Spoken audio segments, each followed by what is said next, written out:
అయింది.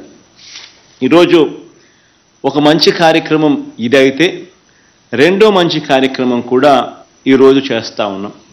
ఈరోజు చేస్తూ ఉన్న ఈ రెండో మంచి కార్యక్రమం ఏమిటి అనంటే, రైతన్నలకు క్రమం తప్పకుండా వారు పంట రుణాల కింద ఏదైతే తీసుకుంటారో, బ్యాంకుల దగ్గర నుంచి పంట రుణాలు ఏదైతే తీసుకుంటారో ఆ పంట రుణాలన్నీ కూడా ఖచ్చితంగా రైతన్నలు క్రమం తప్పకుండా బ్యాంకులకు కట్టే కార్యక్రమం ఎప్పుడైతే చేస్తారో బ్యాంకులకు రైతన్నల మీద నమ్మకం కలుగుతుంది.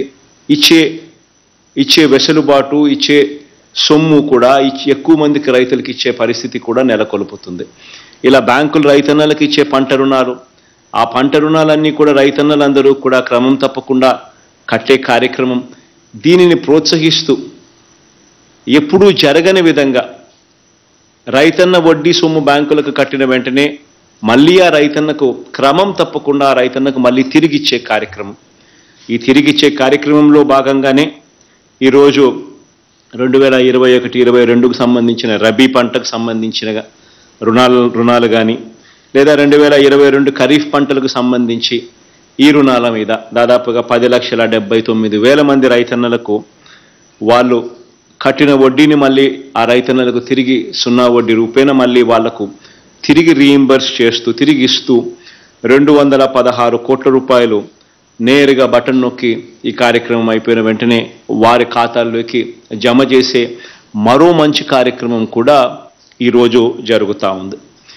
ఇది కూడా ఎందుకు ఇంత ఇంపార్టెంట్ అంశము, ఇంత అవసరమైన అంశము అని అంటే, ఎందుకనంటే రైతన్నలు కూడా క్రాప్ లోన్స్ ఏదైతే తీసుకుంటారో, ఈ క్రాప్ లోన్స్ అన్నీ కూడా ఏదైతే తీసుకుంటారో, ఈ 1 లక్ష లోపున్న ఈ క్రాప్ లోన్స్ అన్నిటి కూడా రైతన్నలు కరెక్ట్గా బ్యాంకులకు కట్టే కార్యక్రమం, ఆ రైతన్నలు కట్టిన వడ్డీని మళ్ళీ పూర్తిగా ఈ వెనక్కి ఇచ్చే కార్యక్రమం ఎప్పుడైతే ప్రభుత్వం చేస్తూ ఉందో, అప్పుడు ఆ రైతన్నలకు ఈ క్రాప్ లోన్ కింద తీసుకున్న ఈ సొమ్ము, ఈ 1 లక్ష రూపాయల సొమ్ము కూడా రైతన్నలకు వడ్డీ లేకుండా రైతన్న చేతిలోకి వచ్చినట్టే.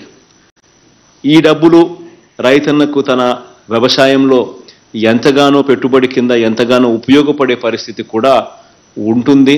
దీనిని ప్రోత్సహిస్తూ, దీనిని క్రమం తప్పకుండా ప్రతి రైతన్నకు దీన్ని కడుతూ సహాయం చేస్తూ వస్తూ ఉన్నాం.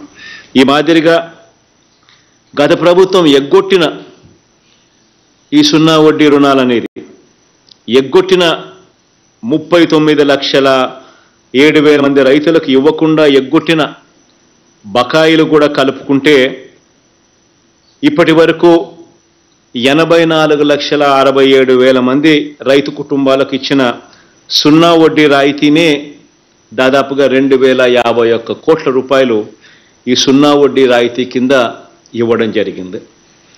మరి ఈరోజు ఇచ్చే రైతు భరోసా సొమ్ము కానీ, మరి ఈరోజు ఇచ్చే 0 వడ్డీకి సంబంధించి మరో 215 కోట్ల రూపాయలు, 216 కోట్ల రూపాయలు ఇచ్చే కార్యక్రమం అయితేనేమి, ఈ 2 కార్యక్రమాల ద్వారా ఈరోజు 1,294 కోట్ల రూపాయలు రైతుల ఖాతాల్లోకి జమ చేసే ఒక మంచి కార్యక్రమం జరుగుతూ ఉంది. దేవుడి మంచి అవకాశాన్ని నాకు ఇచ్చినందుకు దేవునికి, ప్రజలకు ఎప్పటికీ కూడా సదా రుణపడి ఉంటానని ఈ సందర్భంగా కూడా తెలియజేస్తా ఉన్నా. ఇన్ని లక్షల మంది రైతన్నలకు మంచి చేసే కార్యక్రమం జరుగుతూ ఉంది. రైతన్నలను ప్రతి అడుగులోనూ కూడా చేయి పట్టుకొని నడిపిస్తూ ఉన్నాం. తోడుగా ఉంటూ ప్రతి అడుగు కూడా వేస్తూ వచ్చాం. నవరత్నాల్లోని ప్రతి పథకం దాదాపుగా రైతన్నలకు అందరికీ కూడా ఇవి ప్రతి పేద రైతన్న కుటుంబానికి కూడా ఇవన్నీ కూడా అందుబాటులో ఉంచడం కూడా జరిగింది.